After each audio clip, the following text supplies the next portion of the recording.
trabaho madali.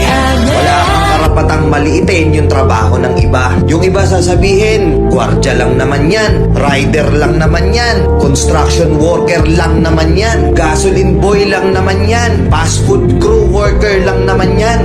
Pucha, nagkaroon lang tayo ng maganda-gandang klase ng trabaho. Akala na natin kung sino na tayong entitled sa mundong to. Minamaliit natin yung mga taong mas mabababa yung sa atin. Pagkakaalam ko kasi, wala kang karapatang maliitin o matahin yung trabaho ng iba hanggat nagtatrabaho sila ng marangal. Walang trabahong madaling. Lahat nagdadaan sa hirap. Lahat nagsasakripisyo.